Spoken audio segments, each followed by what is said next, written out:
let's shift gears here just a little bit because I want to talk about responsible advocacy here a little bit because this is one of the things that keep our journey here with Life Farm safe.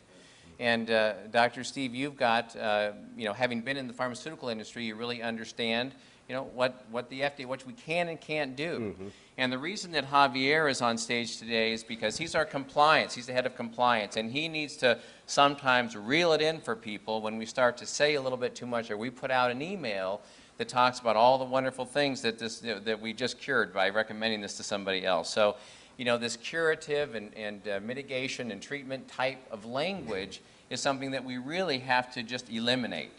And so what I'd like to do is for Javier, for you just to take a moment and explain to people the role that you play in helping to, I guess in one way I'd say police, what's happening out there, and also understand that while we are advocates with our product out to the world, he is an advocate for all of you in making sure that you have something here over the long term.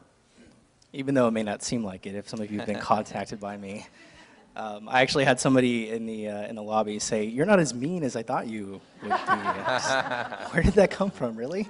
Actually, it's not just me. Before I go any further, my right-hand woe man, Ashley, she's been a godsend. So she's been out there helping me police the internet. And some of the, we come across several different sites, blog sites, social media forums, and you, for the most part, here understand compliance, what you can and cannot say.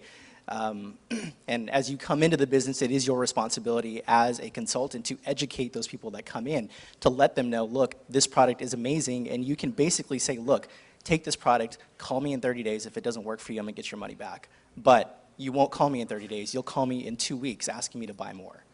That's how amazing this product is. And if it wasn't that amazing, we wouldn't have this many people here. But for example, some of the things that we do see, and we had one incident over the past week. We had a consultant who felt that because she was not living in the United States, that she could say whatever she wanted to, and she said whatever she wanted to. Laminine, just in case you guys don't know, according to this website, cures cancer, cures diabetes, cures. I'll get that on record, Javier. Cures everything. So when we contacted her, she said, I don't live in the United States. I don't need to abide by the FDA, FTC guidelines. I can say whatever I want to. And your company is going to get red flagged for it. So instead of being combative, I said, look, you need to understand it doesn't matter where you live. The company is founded and it's based here in the United States. We've got thousands of consultants in the United States who, if you don't comply, you're going to affect their paychecks and mine. And I don't know about you. I like getting paid. You guys like getting paid too, right? So we obviously made some progress with that, and eventually she came around, thank God. But that's just some of the things, we have to be careful what we can and cannot say, and we've changed policy, we've made some additions to that, so it's outlined there, so you guys can know exactly what you can and cannot say. Great.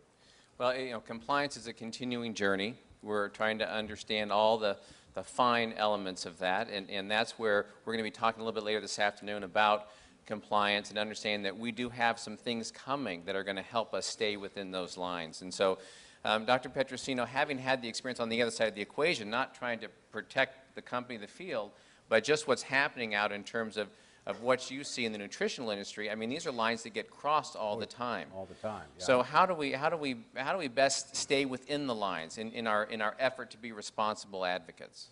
Okay, as I mentioned before, you always have to use the disclaimer, this product is not intended to diagnose, treat, mitigate, or cure any disease. So as long as you say that, but at the same time, you cannot say Laminine cures cancer, and then this product is not intended to diagnose, treat, or cure. So you can say that Laminine assists the body in X, Y, and Z, because the body heals itself when it's given the proper tools. So the best way to circle around that is Laminine assists the body. You don't want to say Laminine assists the body in curing cancer, but as long as you remove the word cure or treat and then a given disease from it. Now, autoimmune conditions, if you say rheumatoid arthritis, because I know folks that have had great benefit from their rheumatoid arthritis while they're on Laminine. But I can't put on the website, Laminine has been known to treat and mitigate rheumatoid arthritis, because that's a disease treatment claim.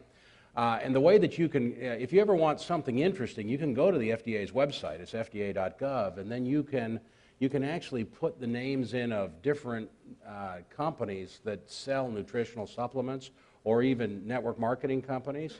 And you can find that there are letters, they're called FDA action letters, that go out, and they go out to principals in these companies when somebody does something that's untoward on the internet. Now, if it's not seen as an action within the company, in other words, if the FDA finds 20 websites from a given company that are all claiming the product cures cancer, then they're going to go after the company. If the FDA sees a letter from one person that says they're going to treat or cure a disease, that first letter usually goes to that individual with probably a copy to the company. So and you can actually, it's interesting reading if you're, at least for me it's interesting reading, but you can actually go on there and see these letters, and it's like they're cease and desist letters, because the FDA has power. I was associated with a company that had a pretty decent product. This was a number of years back, and I won't mention the product's name or the company, but it was a seaweed product, and it was an extract from seaweed, and had some pretty good anti-inflammatory effects. And the president of the company actually found some research that showed that the product caused apoptosis of cancer cells in a Petri dish.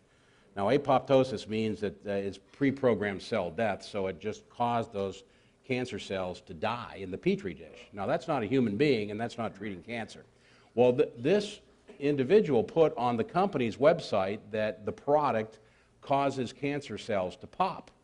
I called him up, and I said, you better get that off of your website. This is the company website. And first of all, apoptosis isn't popping. It's, you got it wrong there, too. But, and they were cells in a Petri dish. So in other words, you're implying this drug is effective in treating cancer. And I said, you will hear from the FDA. And he said, well, we have the science to back it.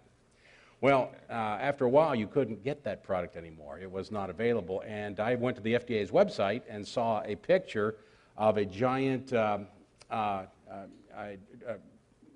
earth mover that was heaping dirt on top of $2.3 million worth of the company's product.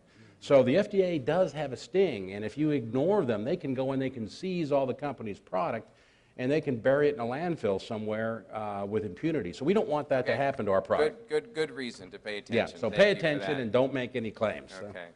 Well, at the risk of getting the hook, I want to ask one last question, and just a 15-second soundbite for each one of you. And that, not possible for Steve, so I will come over and hold the mic in front of Steve. But in a 15-second soundbite, each one of you in your own specialty and as practitioners and people of science, you obviously got stirred up when you heard about Laminine or you tried Laminine. What would be a 15-second thing that you could just share with the people out here today that got your attention? Because I think a lot of people, and I'm speaking from people in the field's perspective, going, gosh, I would love to talk to my doctor. If we're going to change the world, we have to affect the current medical model. We have to help with that transition. I think we all are catalysts for that. So what would be a 15-second thing that Dr. Norwood would get your attention? And then let's go on down the line here. All right, I relate to patients. And so when I first heard about Laminine, I immediately thought of some people that I thought would respond to it. And so I called them and I said, this is something I want you to try. And very dramatic, some within days, had dramatic results from the products. What got you to be willing to try it or to look at it? The science. I want to know what the person said to you, the doctor, the practitioner. The science behind it.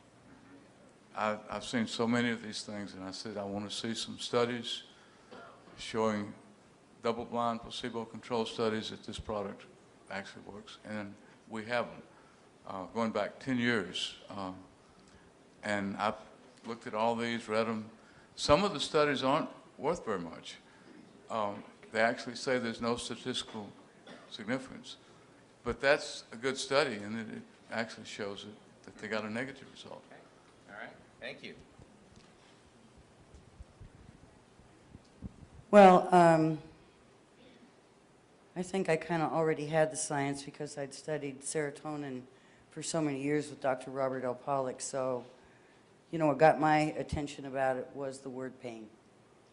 In nutraceuticals, we have not had anything effective against pain with the exception of large doses of L-tryptophan, which in high doses can be risky.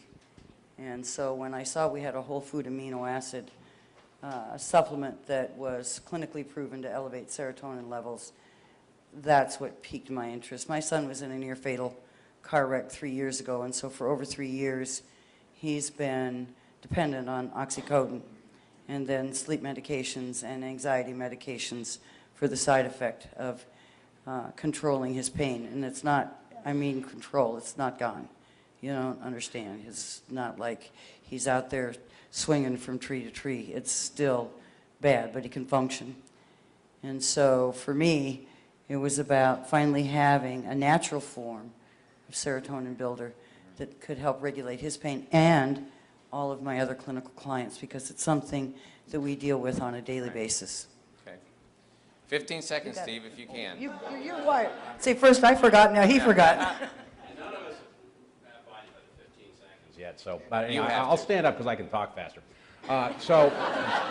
So anyhow, for me, and my time's already up down there, and I haven't even started yet, but for me, what I think, I didn't try it first before I was recommending it to people because I travel a lot, and my primary occupation, I'm a field-based scientist, and I cover like a multi-state area, and it was probably 3 weeks before I even had a chance to get back home to try the product that I'd ordered. But in the meantime, just like these folks here, I read the science, and for me the science was good. I said, don't tell me about the testimonials, you'll send me the science, I'll look at the science. If the science is good, that's all I need. When you have a 30-patient study that hits statistical significance, that means it's a pretty profound effect.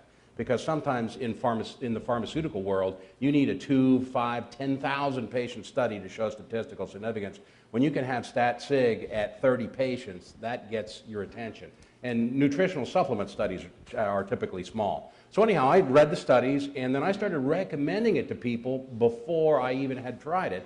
And people say, well, I want to try it first to see how it works. Well, for me, it's like, well, the science is there. I know the science is there. These are reputable journals. It's good data. It's going to work. So, but at any rate, 3 weeks later, I got on the product myself because I finally got home, took it. I was driving down the Pennsylvania Turnpike, and I remember prior to that, maybe a month before, I had said to my wife, Lynn, I know I'm out of time. I'm going to be very quick here. I remember saying to her, do you recall that things were sharper and clearer when you were younger, and as you get old, because I'm over 60, the things are not quite as clear? And she said, yeah, to some extent. But as I was driving down the Pennsylvania Turnpike, it was like a curtain went up, and everything got clear, and so it scared me so much I pulled over into a rest stop and examined my eyes. But that was what first happened to me. That was 3 days on the product. That wasn't too bad. No, that was great, Steve. That was great. Great. Well, I want to thank all the doctors and the professionals here that have shared their time and energy with us. Really appreciate it, Dr. Norwood, Rena Davis, Dr. Petrosino. Thank you, Javier. I'm looking forward to this afternoon. Let me turn this back over to you, Dr. Kim. Thanks, Dr.